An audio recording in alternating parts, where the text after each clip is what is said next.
I'd experienced forgiveness myself. I was abused, groomed and abused when I was a boy, and that set me on this kind of lifelong quest to understand why it happened, and how it left me with so much confusion, dissonance, pain, self-hatred. I didn't really understand what had happened. The abuse itself wasn't the main thing. It was the confusion, the cognitive dissonance that I was left with. As a child, you can't really process it. And because I was too afraid to speak to anybody about it, this parasite of abuse grew in me, and it kind of took over my autonomy. So everything that I did in the world, everything I did, every decision I made was filtered through that fear, that lack of trust. So my life was orchestrated to try and keep me as safe as possible. And it set me on this quest to try and understand what happened to me, and, how I could find homeostasis again, how I could find balance. Eventually, this led me into martial arts, led me to all sorts of different places where I could learn to defend myself. But all I was doing was putting this carapace, this kind of armor around this wounded part of me that needed to be cleaned. And also, although I put this armor around me, this armor was kind of, although I felt it was protecting me, it was actually hiding the parasite. It was putting more and more layers over this parasitical schema, this aberration on my psyche that was affecting my whole life. All the way up until my 40s, I was suffering with depression. I was abusing myself, self-abusing, physically and sexually. These were things I was deeply ashamed of, didn't understand. We go into these bouts of self-abuse and then feel assailed by shame afterwards. It's only later that I realised that this parasite would bring me into temptation. It would get me to act out temptation, and then it would feed off the shame and the self-hatred afterwards. So these are all things I learned later. When I realised that the physical body, the physical violence wasn't going to get rid of this, trying to protect myself against the world wasn't going to protect me against something that was actually resident in me. What it was doing was hiding it. So once I realised that, I started to explore metaphysical solutions rather than physical solutions. I started to go inwards instead of outwards. This is what they would call in Islam the greater jihad, the greater war. I discovered that the solution to this wasn't going to be witness revenge. It wasn't going to be finding this guy and battering him, because that, pain feeds pain, anger feeds anger, hatred feeds hatred. It would have only fed the parasite in me. I tried to get I tried to get justice through the law, but that hadn't worked, because the police basically said, well, unless you catch these people in the act, you're never going to get a conviction. And I didn't really talk to them until probably 20 years later, because I just was too afraid. So anyway, when I started to explore the idea of forgiveness, the universe serendipitously placed me in front of this person. I sat in a cafe one morning, looked across, and there he was. But when I looked across, at the time I was 16 stone. I could kill in 30 languages. I was a senior martial arts instructor. I was a seasoned bouncer. I'd been around a few corners. So I knew how to have a fight. I knew how to deal with physical threat. That was not an issue for me. That was a given. I could do that. But I knew that wasn't going to solve this problem. Of course, when I looked at him as well, I was 11 again. It wasn't like I was the age I was with all these skills. I felt like I was 11 again. I felt terrified. And crossing this no man's land, climbing out the dugout of my chair and crossing this no man's land to this person in the cafe, felt like life and death to me. I felt absolutely terrified. But because I'd got enough control of my endocrine system, my sympathetic nervous system. I was able to get up and go over. Anyway, to cut a long story short, I offered him forgiveness. And I felt the release of forgiveness. I felt the power of forgiveness. I felt that I'd not pardoned him. I've never let him off. That wasn't what I was there to do. I hadn't got the power to pardon him. Nobody has. That's not a human power. Unless somebody is contritely remorse, they can't be forgiven. So forgiveness is something he'd need to seek for himself. All I could do was give him over. So I gave him over to a reciprocal law, to the law of causation, and I released myself. So I realized at that point that we were entangled. Even though I'd not seen him for years, we were still intimately connected. Even though I'd not seen him or heard of him for years, he was still inside me. His parasite was still inside me, and he was still acting in me and acting through me and acting as me. So every time I had a bout of anger, every time I had a bout of depression or confusion, this pain was feeding directly like a tube from me to him, feeding him and him feeding me. So we were entangled. And the only way to break that entanglement was to sever our link, and I can only sever it by forgiving. So I've done this and I've found this release, and it expanded exponentially, because basically this man had taken over my causal body. He'd taken over my autonomy. His parasitical perception was on my psyche, and everything in my life was filtered through that. So he basically got my autonomy. He took over my hands and my feet. He took over my body. He took over my ability to create cause in the world. He was creating cause in me and through me. And then I was having to pick up the bills. I was having to say, I don't know why I did that. I'm not sure why I did that. I wasn't myself. I was out of character. Something just came over me. Of course, it's a possession.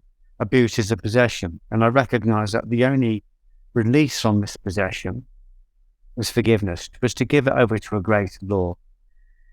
So that I'd experienced that power, but when I was trying to articulate it to people and say to them, look, there is a way out of your pain.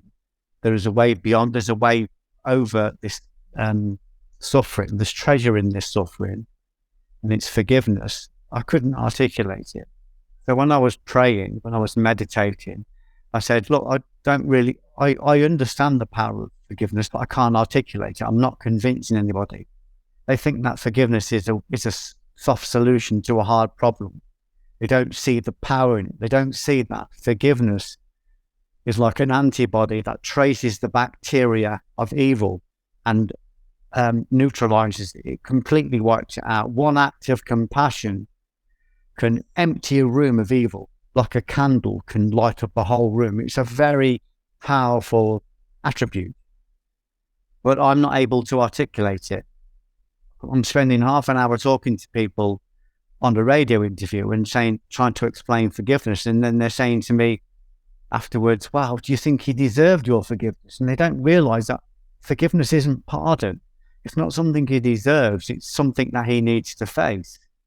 So I'm giving him over to a law that will force him to pay back his debt. No, it's not a favor I'm doing. It's not a soft option. I'm not running away. It's a very powerful attribute, because it means I'm having faith in a law greater than me. So I said, I just would like to articulate this. So I created this place of unity within myself. In Chinese mythology, they call it the floating bridge of heaven and earth. So I took my dual self and created a pyramid, and at the apex there was a unity, and at that point of unity I offered a prayer and said, can you, basically I attached the Akashic fields and said, can you help me to articulate this, because I want to serve people. People are suffering, and the suffering is immediate. Anyway, this book was this book just downloaded. This book just came in one fell swoop. It wrote itself through me. It's a beautiful book. It's a powerful book. It is very exacting, and it's very uncompromising, and it makes you look not just at what other people have done to you, but also it makes you look at what you've done to other people. It gives you a way out, but it's muscular, not easy. And the book didn't come on its own. The book came with a lot of study. It put me into 110 hours of lecture on the from the Tanya. The Tanya is one of the commentary books on the Torah, and the Torah is the first 5 books of the Old Testament. And these 110 hours of lecture on forgiveness were nearly all, listen to this, Matty, this is interesting, it was nearly all about repentance, not about forgiveness. And repentance means to repair, means to find refuge, it means to return back to your homeostasis, it means to return. It was saying to me, you want to return back to your center in God, or your center in love, your center in light. You have to remove these obstacles. These obstacles are unassailable. You cannot climb over them. But if you give them to me, if you give them over to me, climbing over these obstacles, to paraphrase the Bhagavad Gita, will be as simple as climbing over the hoof print of a cart in the mud. It was saying, give them over to me, we'll sort it, but you have to stand in front of them. You have to find truth and reconciliation. You have to demand truth and reconciliation, but if you're going to demand it of others, you must demand it of yourself. And that's where I recognised my own forgiveness was a quiet conceit. I was so busy being angry at people, what people had done to me, I didn't realise how unkind I'd been in my own life, how unfaithful I'd been in my own life, how I'd betrayed even my own soul. I didn't even trust my own hands, Matty. So once I stopped looking at what this person had done to me, I realised what I'd done to so many other people, and I started to repair that. I started to repent. I started to contract all of the parasitical parts of me, all of the what they would call the evil inclinations, the negativities. I contracted them, and as I contracted them, my consciousness expanded, and I became more aware. I understood specifically the power of reciprocity, the absolute power of causation. What I think, what I say, what I do has an effect in the world, a very real effect. And that frightened me. That actually made me very afraid. And they say that fear is the beginning of wisdom. Because when I was afraid, I was afraid of God. In other words, I was afraid of being separated from my source by these aberrations, by these unconscious unkindnesses that I was acting. No need for me to go running around tilting lances at windmills. If there was a monster in the world, it was in me, and I needed to contain and control that, convert it. So that's how the book came about. It came about because I asked.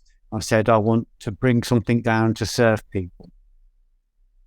And that, of course, is the secret to the tree of life. Master sets the table for the servant before he serves himself. In other words, if we find other people that are suffering, we bring down abundance for them, or bring down love or energy or knowledge for them. Of course, it has to come through us. It has to be processed through us. So I genuinely wanted to give people something that would give them an escape from their suffering, because their suffering was immediate, was right in front of me. And that's how 99 Reasons to Forgive came about.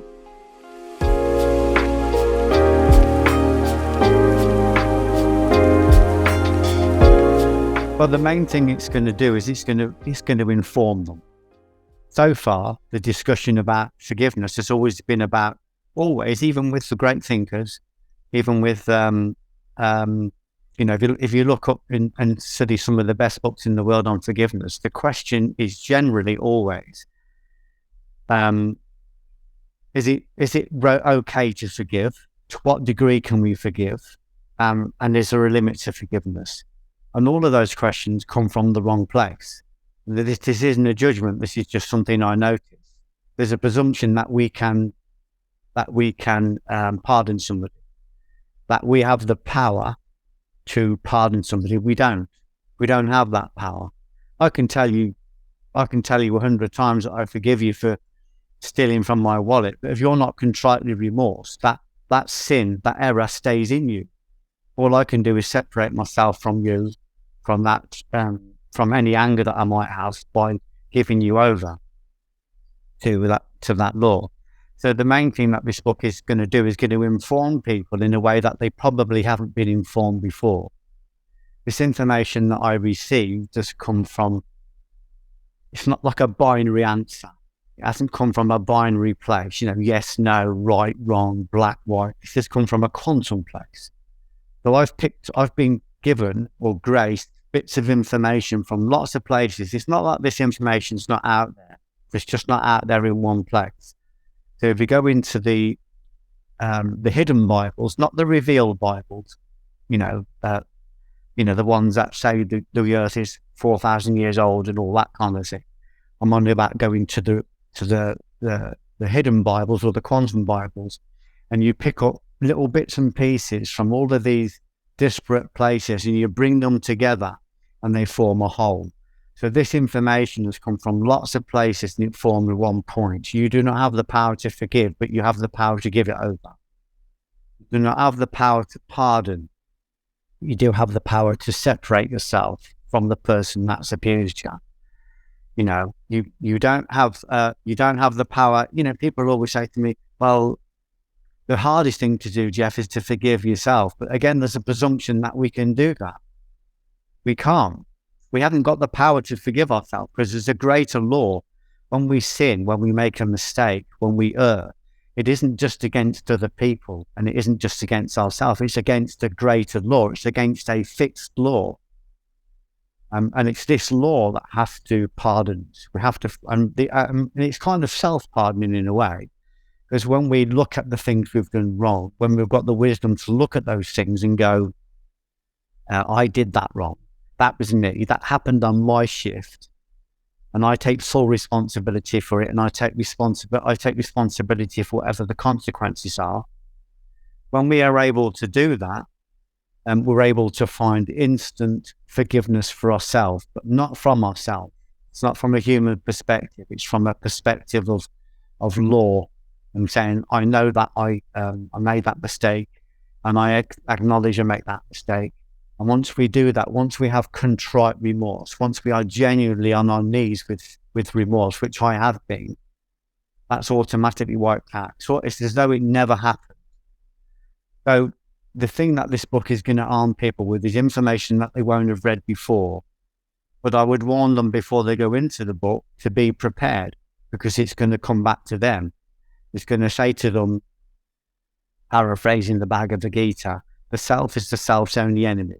The self is the self's only friend. It begins and ends with you. There isn't a law in the land, or a doctor in the land, or a friend in the land, or a loved one in the land who can fix you. You have to go in and fix yourself. The moment you start working on yourself, the moment you start coming back in and being your own physician, assistance will come from everywhere. But we have to initiate it.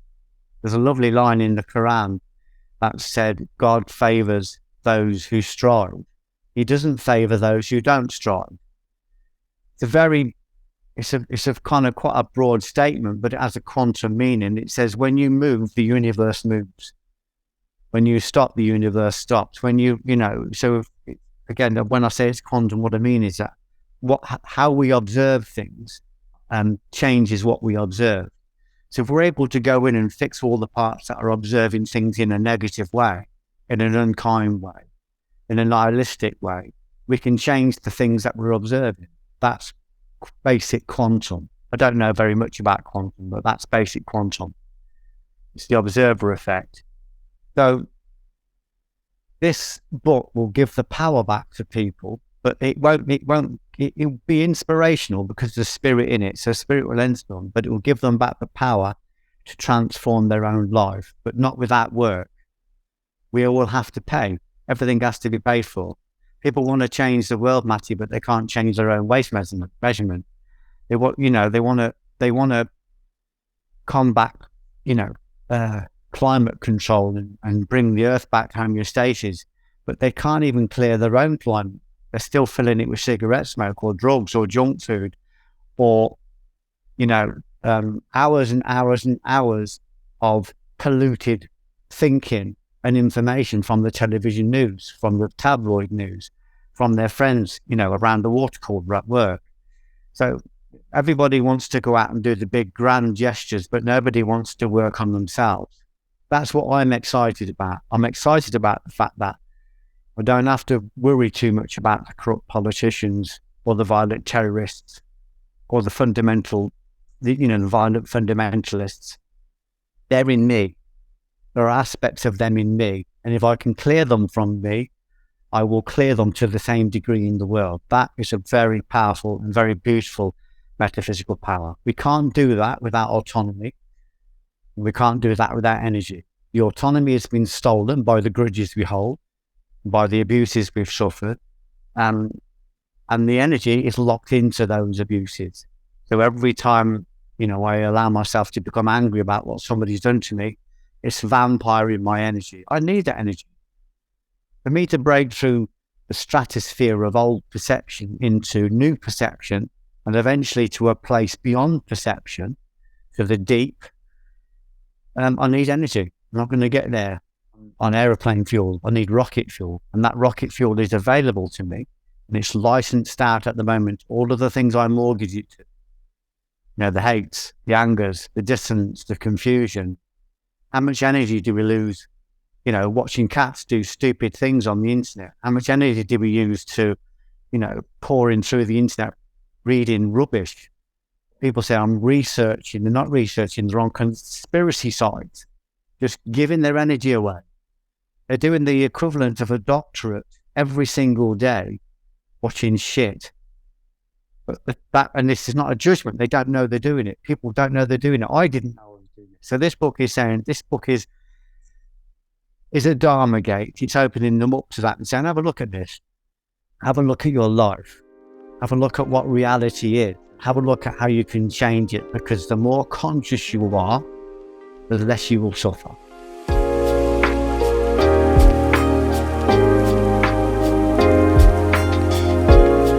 My own general routine is that I've reduced everything to a very small footprint. So I've got rid of the need to make very much money. I own my own home. I reduced everything I had, so I didn't have hardly any bills at all. So I don't need to concentrate very much on making money. It took me a long time to get there. I recognised that lots of my energy was being lost in having to try and make the bills and having to try and pay for lots of things that I didn't really need. Lots of things that impressed the neighbours, but they didn't really enhance my life. So I've reduced my footprint. I've reduced it to a place where I only want to serve. I only want to receive and transmit light or energy or knowledge into the world. So my routine generally is that I'll get up at 4 and meditate. I do some qigong and meditate for about an hour. And I'll do my wife some breakfast. I'll have a bit of breakfast, and then my writing routine and is throughout the whole day. If I'm not writing, I'm studying. So when I say studying, I'm reading wherever I'm led. Like at the moment, I'm studying the Zohar, which is the esoteric arm of Kabbalah, and Kabbalah is the esoteric arm of or the explanation of the Torah. But the Torah is the 5 books of Moses, and it's said to be the blueprint of the universe. In other words, it's got all the answers to everything in it if you go in and look. But you won't get it from a surface read. You have to go into the exegesis of it. So my day then is I work up till about 5:30. I have a couple of breaks in between where I meditate. I do a walking meditation, and I'll have an afternoon of writing. And then about 5 o'clock, I'll do a yoga session and then meditate just before tea. And I deal with that 6 days a week. And then on Sunday, I rest. That's my Sabbath. I just allow everything to process. And I discipline myself to keep out the office because I need to let things process. I need to let things present themselves. So my whole process is based around creating a unity within myself in order to let this energy come through, and I bring it through. I receive it. I conserve it. I train it. I process it, and then I impose it into the world through books, through articles, through talks. I don't have much to do with what's coming through. I know the stuff coming through is brilliant. I know it's beautiful. I know it's divine, and I know it's not mine. I'm not being falsely modest. Some of the stuff I've written is so beautiful, it's so profound, and it's won global awards. And that's not from me, because I don't know half the stuff I write. I don't know what it means until I've written it. So I've just dedicated my life to make myself the purest vessel I can be.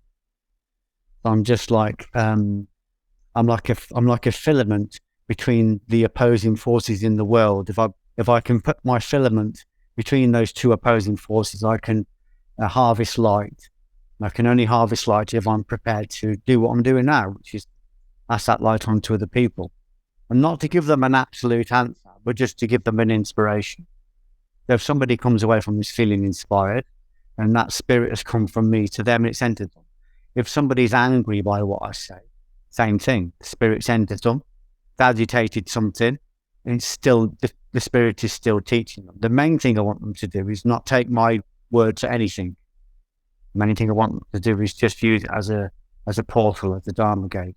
So that's it. My whole life, my whole raison d'etre is just to be a receptor, a good receptor, the best receptor I can be, and reveal whatever it is I've brought into the world. And just so in case anybody is looking, because, if it sounds like I'm trying to be perfect, I fail every day. I make mistakes every day. I had a bad day yesterday. I failed to close my mind door down when I was resting, and some negativities got in, and it took me a day to get them out again. So I felt judgments and cynicism and envy. I felt these energies coming into me, but I recognized them as foreign. And I was able to sit down on my computer this morning and convert them into light. They got energy in them, they got light in them, but if you engage them, you identify with them, they incarnate you, they take out of your life. So this isn't about not making mistakes. This is about recognizing the mistakes quicker and bringing myself back to the center column. So that's my routine. That's my life. That's what I do all the time.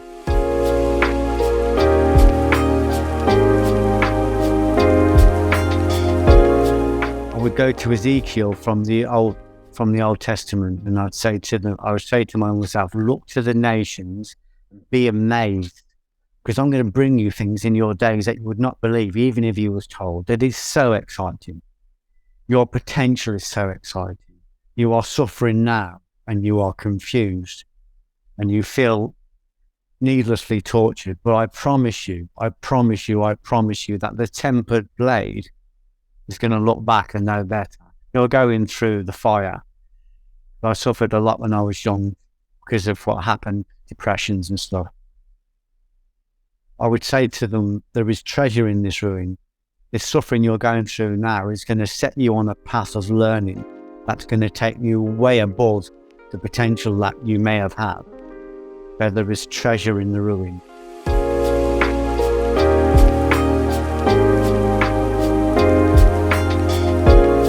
I would say to them, there is a purpose for their suffering.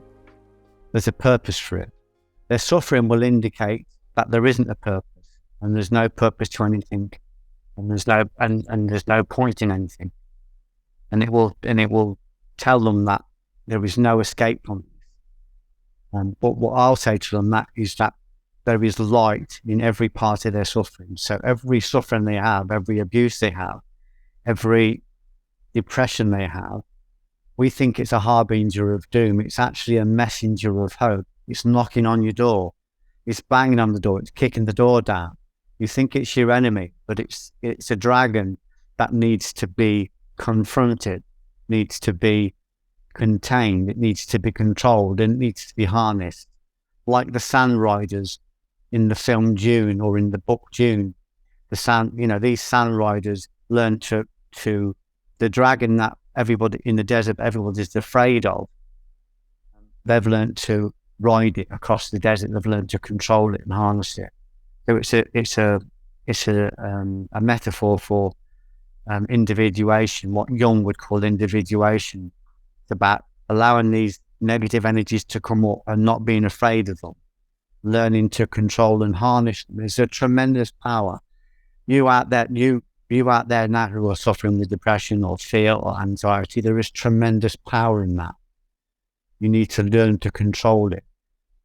I'm not saying that's going to happen overnight. I'm saying that that's the Dharma gate. That's the door of learning that's beckoning you. Once you turn into these things, this is what happened with me. I was terrified of the feelings. I was terrified of my own biology. I was terrified of the voices in my head. I was terrified at one point of living. I was like Mesna when he climbed Nanga Parbat and got stuck on this inhospitable mountain. He was too afraid to go up. He was too afraid to go down. He was too afraid to stay where he was. Felt like the wind was trying to blow him off the mountain. He said at that point, he said, I was afraid to live. He said, I was crying. This man is rock. He looks like he's actually made from granite. He's the most successful mountaineer in history. But he said, I'm on the mountain weeping because I want to be with my wife. I'm not ready to be away from her. It's the opening of a book called Solo, Nanga Parbat, and it's about Reynold Mesna. The opening, it explains when he's stuck on this mountain. And it's one of the most honest and empowering pieces of writing I've ever read. It's one of the most empowering pieces I've ever read because it's this seemingly unassailable man weeping on a mountain because he needs to be with his wife. I loved how powerful that was. He said, he said, I got up and he said, I thought, I'm just going to walk. And he said, so I got up and I walked and I walked and I walked. And he said, and suddenly I realized I wasn't walking up the mountain. I was walking back down it. He couldn't do it. It took him 3 attempts. The second attempt, his brother died on the mountain. The third attempt, he said, I didn't defeat the mountain. He said, the mountain acknowledged me and let me have a safe passage. So he came to terms with the mountain. He essentially became the mountain. So I was saying to the people, you probably won't find a solution with a doctor, and you probably won't find a solution with your wife or your friends. You won't find the solution in alcohol, and you definitely won't find it in drugs. Everybody goes to these places initially because they're afraid of the feelings in their own body. What I'm saying to you is that these are messengers of hope. They contain power, and they contain enough power for you to transform your life. The person out there who is suffering the most now has the most potential. You know, if the person that's not suffering, he's not even going to look for it, is he, Matthew? Why would he look for it if he's okay? He's got his 2 cars, and he's got his wife, and he's got his, or she's got a husband, and she's got the 2.3 children, or whatever it is. She's got the nice job. They're not going to look for this extra thing because they're in a sleepy state of contentment. It's often only when we hit a crisis that we're forced to search. So this is a call. This is a call for you to take on your hero's journey. It's a powerful call. And I promise you, with me, what happened with me is that when I stopped running away from these feelings and turned into it and embraced it and absorbed 99% of it, when I said to the depression, come in, have a sit down, have a cup of tea, stay as long as you want. You're threatening me. You're kicking down my door and taking over my life, and you're threatening to stay forever. You're threatening to stay forever. What I'm saying is stay as long as you want. Let me have a look at you. Let me see what you really look like. The 3-dimensional monster became a 2-dimensional cartoon. When I stayed with it, when I engaged it, when I absorbed 99% of it, it dissipated. And the light that was contained in it became mine.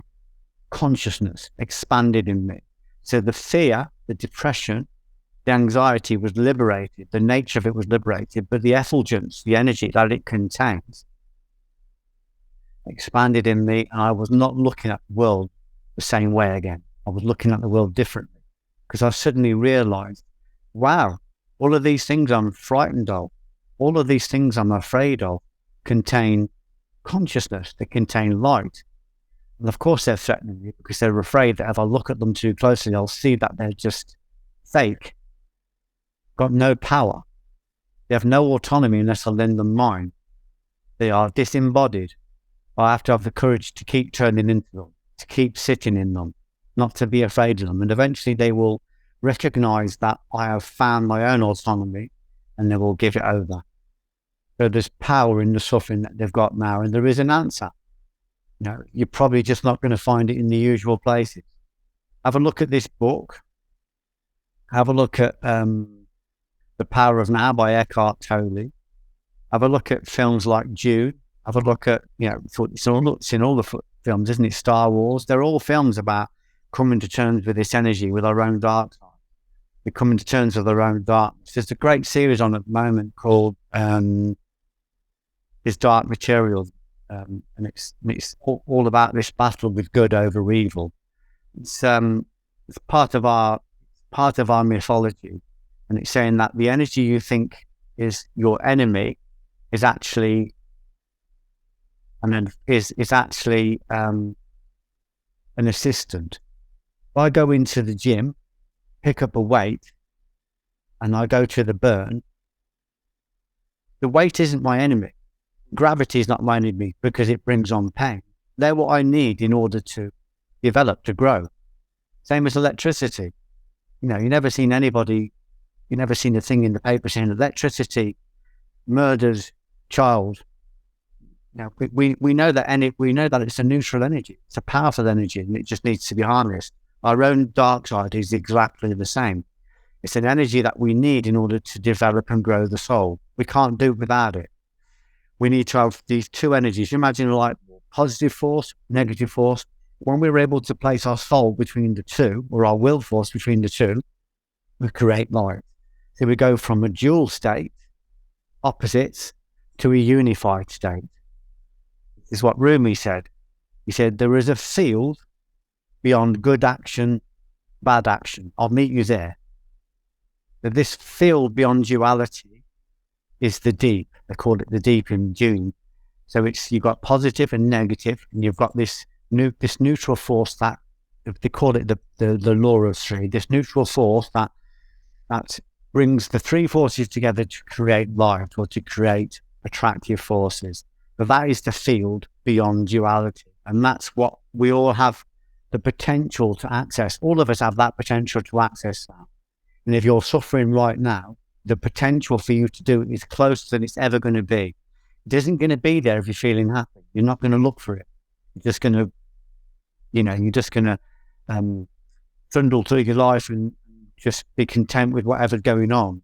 If you want to go to this next level and understand reality and understand your potential, then turn into the thing that you're frightened of. Watch it convert before your eyes.